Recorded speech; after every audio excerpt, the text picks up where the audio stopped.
Good morning, dear audience. I'm the бүлэг, Chief Executive Officer at the SICA Research and Consulting Company. And before we begin the season 2 of our DataPlay podcast, I want to explain the brief history of the podcast. So season 1 took place during 2020 with 10 episodes and emphasizing research methods and questionnaire development, sampling, and more. But for the this year, we are emphasizing our Data Literate Nation initiative we have created in this year. The goal of this initiative is to improve the awareness of tremendous opportunity on data and also data literacy for citizens and families and organizations and the country. So for the podcast, for this season 2, we will have 10 episodes again, and maybe it's next year, maybe we will have a third episode. So now let's move to the topic on hand. Today we have a very special guest, Mr. Andrei Mihnев, country manager, World Bank country manager for Mongolia. So thank you. Good morning, Mr. Andrei. Good morning, and thank you for inviting me here. So we really look forward to participating in this interesting discussion. Thank you. And thank you for accepting our invitation and also being with us. And also thank you for the projects the World Bank implemented in the last 30 years, and also the quick response to the COVID crisis in Mongolia. Thank you very much. Great to work here in Mongolia in general, and particularly here during these times when the COVID-19 crisis really hitting the whole global economy. Yeah. And so we are ensuring that in Mongolia we work really on the mitigating the results of this crisis. Okay. So, Andrei, before moving to the topic, I think can you briefly introduce yourself? Oh, with pleasure. Yeah. So, my name is Andrei Mihnев. I actually been working for the World Bank for quite a long time. So, it was almost 27 years. I started working almost immediately after my master's degree, which I did in Kyiv University in Ukraine. So my specialization in international economics. So since that time, for 27 years, I've been working for the World Bank Group, which include different entities within the World Bank Group. International Bank for Reconstruction and Development and International Finance Corporation. So it was quite an interesting journey. And through this journey, I was able to work on many countries globally. I've been working in Sub-Saharan Africa, in Latin America, in Europe and Central Asia, and East Asia and South Asia. Most recently, before joining Mongolia, I've been working for the Middle East. It's quite an interesting region. Yeah. But I found quite a few similarities on the development challenges that Mongolia is now facing, but also facing other countries, particularly the transition countries. Yeah. So for the last 2 years, I've been here in Mongolia and working very, very extensively with different partners in Mongolia, the government, the private sector, the civil society, and also as other development partners. I was also able, when I already started working for the World Bank, to go through my postgraduate study. So I got my PhD in international economics again from Kyiv University. So every year I'm trying to get back to my country, Ukraine, and really enjoy having my friends and people there. Yeah. So that's a very, very short of how the development journey brought me to Mongolia. Okay, thank you. It's one of the fascinating things is 27 years, in one organization. So currently, for the new generations, we easily borrowed and change our company or our organization and so on. So the turnover is very short, and also it's shortening, as in last years. So I want to ask about this. What is your motivation, for this long-term dedication? Right. Well, World Bank group is quite a unique organization. It's so diverse and so big. So unlike smaller companies or smaller organizations, even within the organization, you can change dramatically your career path or the way you are actually contributed to the overall mission of the World Bank of eradicating poverty and increasing shared prosperity. So as I mentioned, I work for International Finance Corporation, which is mostly focusing on the private sector development. I work on different regions, and each country is unique. So you cannot just go to the country and just apply a cookie cutter solution. But what really inspired me is that the results that this organization could achieve, helping countries on their economic development.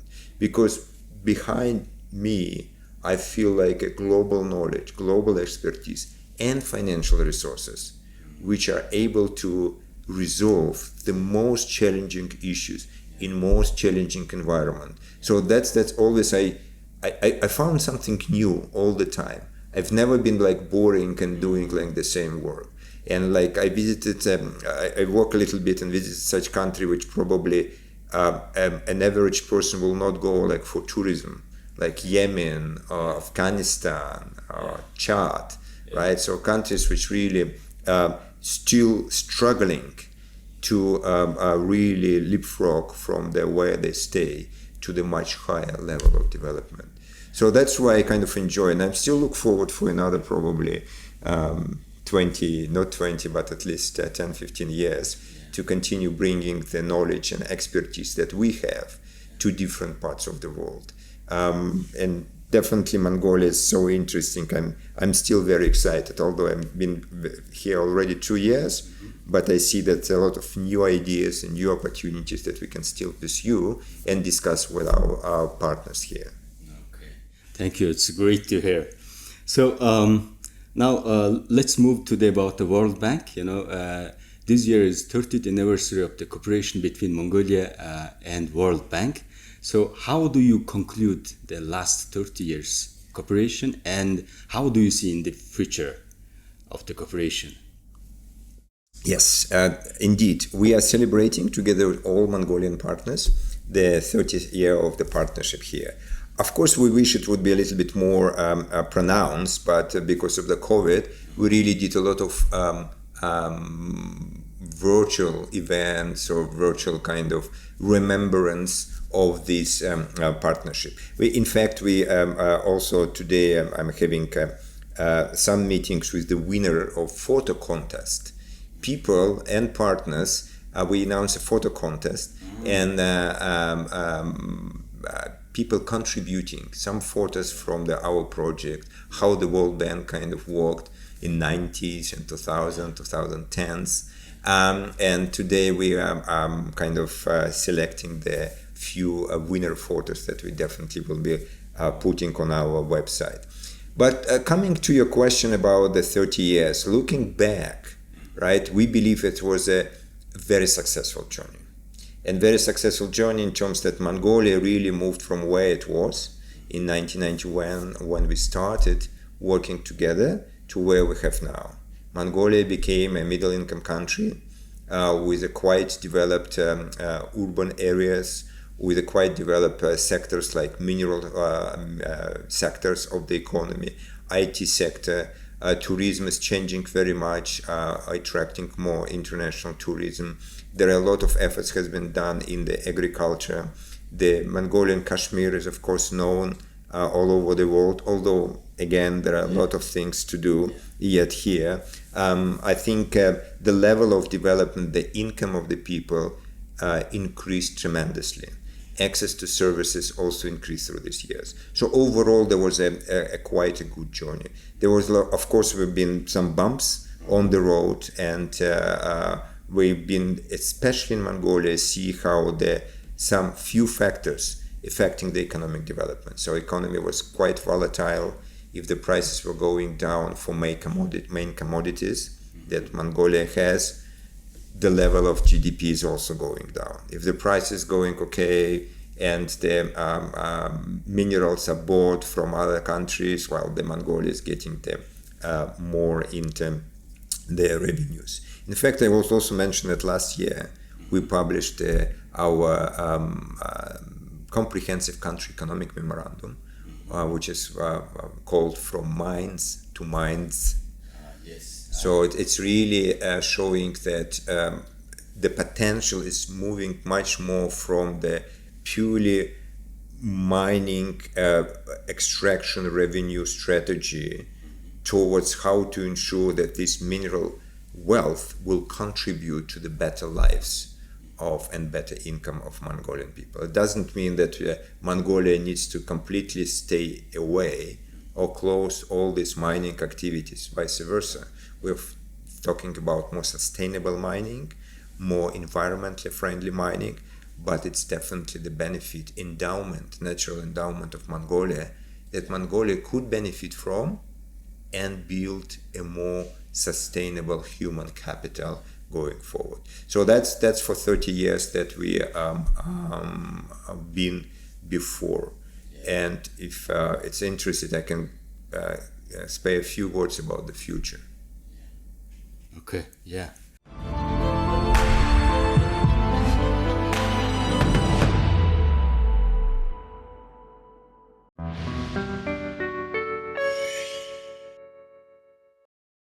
That's very interesting. Also, I read about this report and found that there is the real threat regarding the mining industry, and then economy, and then if we are not switching successfully our economic diversification and so on, and then we will fail in the report, you said. So the report released in last March about the World Development Report, as I know, it's a 23rd years of the World Development Report. So the report is released on March 21, emphasizing that data for better lives. Right. So I'm quite fascinated with this report because we just believe it on that data literate initiative, and then which is inspired us. We are in a good direction and good and right pathway. So I want to about this report and about the World Development Report itself, and then about the data report. Yeah. Yes. World Bank, indeed, producing these World Development Reports for quite years already. Each report is focusing on the specific topic, which we believe is the most interesting, important at certain parts of the economic development or global development priorities. So throughout the reports, it was different areas focusing on agriculture, focusing on the mining, also focusing on investment climate, focusing on the rural areas, urban development, so different topics. I think the recognition that this year development report focusing on data for better lives, it's also recognition how it's important to ensure that data is used to kind of keep social contract intact and ensure that it's benefiting people. And there's untapped opportunities which is not used that much for benefiting people, right? I think also the topic of this year report was informed by the COVID-19 crisis, because during the COVID-19, when the new normal became as much more virtual than physical, the utilization of data and how access to data and how access to services and analysis out of that could be used is really become even more important. So in fact, the topic is thoroughly selected every year, and many researchers around the globe are waiting for this report, because it's really such report provide consolidations of the global knowledge. I think what we are doing is the World Bank is assembling a special team which are focusing particularly on developing such reports. So looking at the expertise within the bank, but also attracting external experts in this area. We want to be sure that the best global knowledge which exists on this topic is analyzed and then presented in the way that it really will inform future research or also sometimes the policy decision. So if we move into this report, right, so I hope many of you, first of all, I encourage all people who are listening to that to read this report, because the World Bank is really very keen to have all the data that we have available. And it's available to all. And that's important consideration. So our reports, our data sets is really very, very important. I mean, in addition to this report, if you just put data.worldbank.org, you can have a vast analysis of data, which is used globally for that. So for the report, it's really available online, and you can read it a lot. So I think the key things that this report is showing is that data could and should be used as an important instrument for making decision, for ensuring that data benefits the people living in different parts of the world. The report is referring very kind of pronouncedly to the social contract. Social contract is mostly like expectations, right? Which should be realized on some kind of unwritten expectation, written agreement between different parts of society. And the role of the government, particularly, to ensuring that the social contract enforced fully and people benefiting from the data is very important.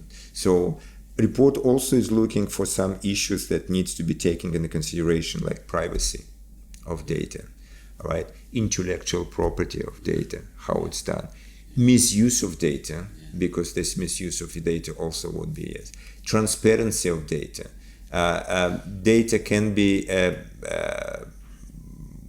one part of the data could be shown to benefit some certain parts of the population. So the data should be transparent, comprehensive, digestible.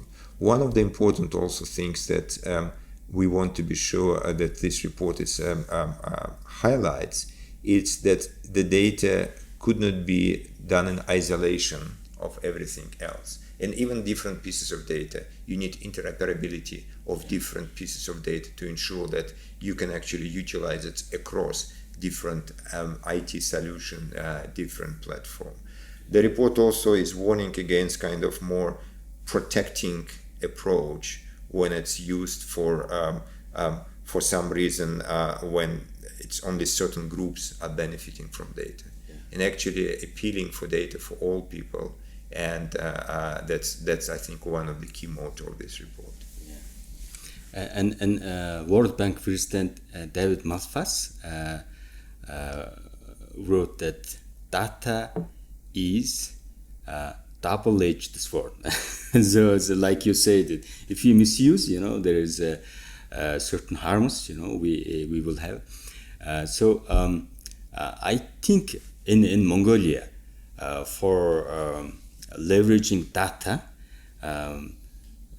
we don't have any potential limitations, if you compare to the developed countries, because we have the accesses regarding access and access numbers and internet penetration and so on. We are so high. That means that we are able to have data, and collect data. The only thing is about those regulations, like you say, this privacy issue, balancing the privacy and also the value issue, but we have to move, fast to leverage, and early as possible. And the good news is our government is implementing this digital nation strategy, so which is basically they are making the infrastructure for the data literate nation.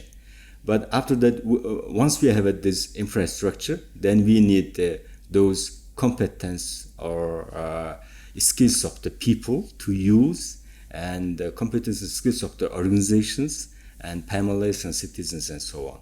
So we are trying to be a part of this change, and especially for those awareness and skill and competence development for citizen organizations.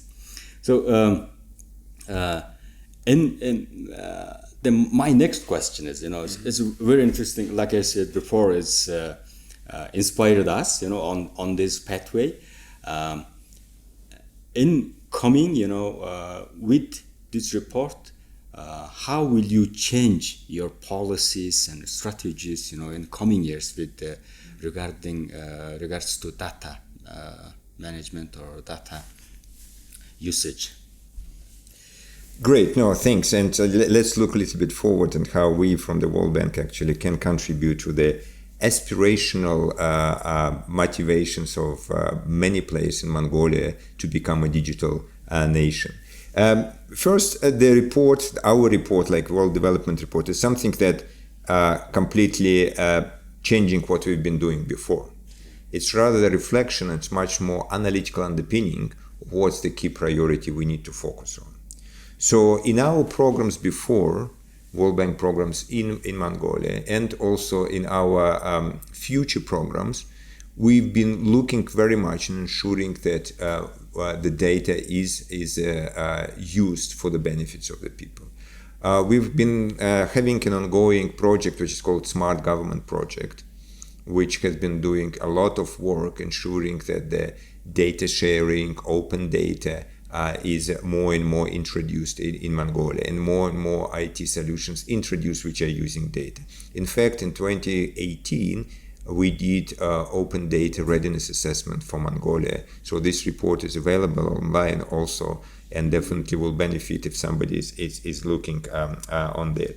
So that's just an example of the project on where we would like to use the data a lot. We're using a lot of data also for our analysis. For instance, our ongoing partnership with NSO help us to understand the poverty trends in Mongolia, because that's the data which actually could help us understand how the reforms implemented impacted the poverty alleviation in Mongolia. Interesting consideration that if you look also in our poverty assessment, the data shows that poverty didn't subside significantly on the par with the economic growth. What does it mean? That the economic growth, let's say for the last 5 years, like probably when the 2017 the start growth, was quite impressive. However, the level of poverty, if you look at 2016 and 2018, it was stagnated. If you look at the national poverty line, it's about like 30%. So it was not a drop on the number of people living below the poverty line. But the data actually help us understand that in the rural areas, the situation improved better than in urban areas. And then data also help us understand that probably it's because of some government policy to ensure that there are more income earning opportunities for people living in rural areas, right? And it's helped us understand. In the same time, we saw like urban areas, mostly Ulaanbaatar in Mongolia as a major urban area. We saw a lot of migration coming to Ulaanbaatar, and sometimes it's not the people who have like a lot of income opportunities in their provinces, right? So it's mostly migrating. Internal migration was connected to the people who would like to have this income opportunity, and they're coming to urban areas, and therefore on urban areas, that's why the poverty was stagnated when you've been looking at that. So that's just two examples. Going forward in the future, I wanted to say that we just have our new country partnership framework approved by the board of directors last month in May. And this strategy is really focusing on supporting resilient, inclusive and sustainable growth in Mongolia. Resilient because you need to be sure that future crises like COVID-19 or price volatility on commodities will not have such a negative effect on Mongolia. You want to be sure that it's inclusive So the growth benefiting all, like I mentioned, that it's not benefiting really all, and our country economic memorandum saying about that. And we want to be sure that it's sustainable. It's not just only for the short term, but the growth is sustainable. To achieve that, we would like to focus on three major areas. One is strengthening economic governance, because the way how the economy is managed, including fiscal management, financial sector, including the quality of public services, transparency, debt management is important things to do. The second focus area is boosting competitiveness. Mongolia needs to upscale their competitiveness value proposition internally and externally. If you look at the productivity level of your main sectors, they're well behind other comparative countries. Even your most productive sector, which is mining, it's still below the similar indicators in other. So productivity is a key for boosting competitiveness. And the third pillar of our country partnership strategy is improving quality of life, which is really about how to ensure that the people have better health services, education services, municipal services like utilities, and living in more environmentally friendly environment. So that's kind of the key things on that. Data is really cross-cutting across all these topics, because it could inform us what's really the priorities going forward. It could help us monitor how the progress is being done, and data could help us understand where we achieved or not achieved and how we achieved it. So it's used both for analytics, but also for prioritizing the design of the programs, how we can do it that. And again, if you see like the report is saying data for better lives, we believe our country partnership framework is very much kind of oriented toward livelihoods of people in Mongolia, and to ensure that its poverty is reduced and Mongolia at some point of time become a high-income country. Yeah.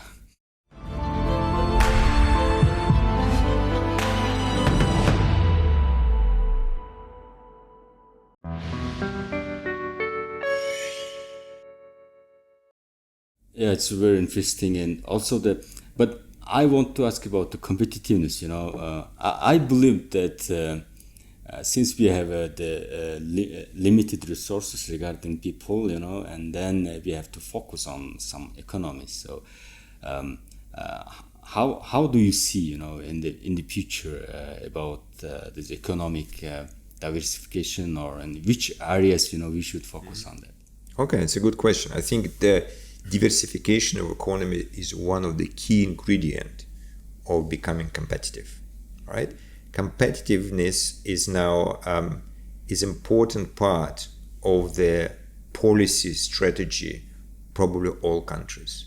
If before the competitiveness was mostly competitive countries were like if you have access to the sea, right? If you have access to natural resources, or you have already infrastructure, that's one major ingredients for competitive position countries. Nowadays, you have a lot of examples when you can have a country which don't have like mineral resources, for instance, or don't have some other natural endowments that could be still, they could find their value proposition globally and compete in that. Like in this region, of course, Singapore, you will know about that. Malaysia is changing, although Malaysia has some mineral wealth also as well, but they focus a lot on some other issues. South Korea. So there are a lot of examples even within the region where you can look at that. So when we're looking at Mongolia and talking about diversification, we need to understand there is two types of diversification. We call it vertical diversification, horizontal diversification.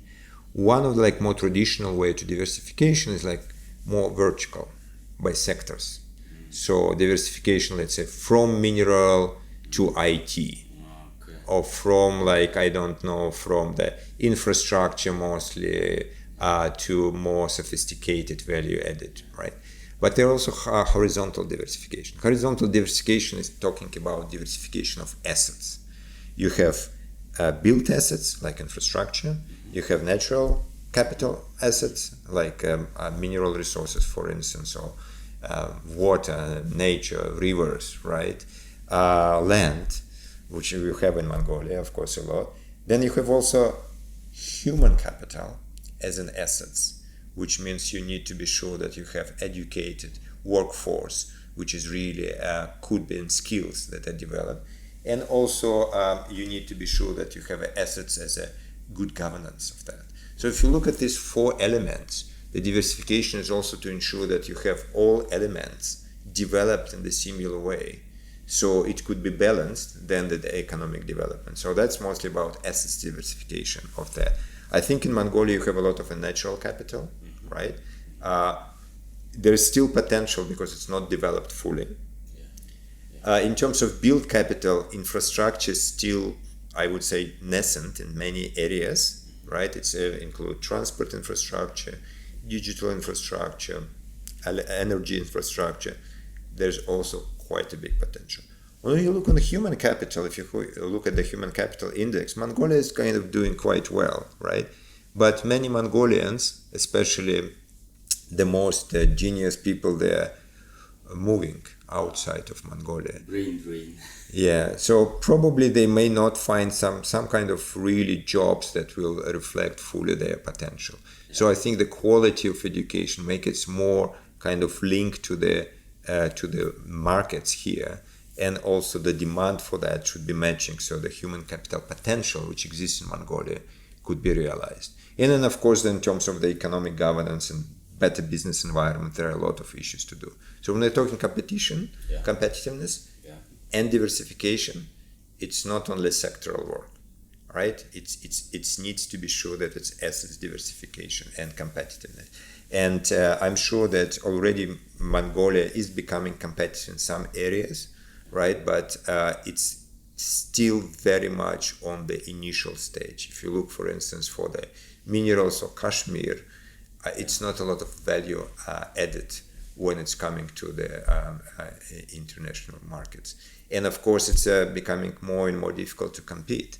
So because the markets are really already very much taking, so it requires even more efforts for newcomers to enter the certain markets.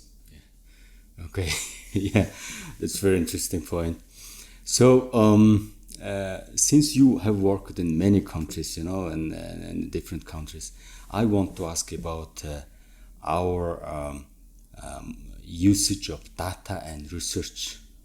And if you compare to other countries, you have worked in before Mongolia, how would you rate, regarding a comparison?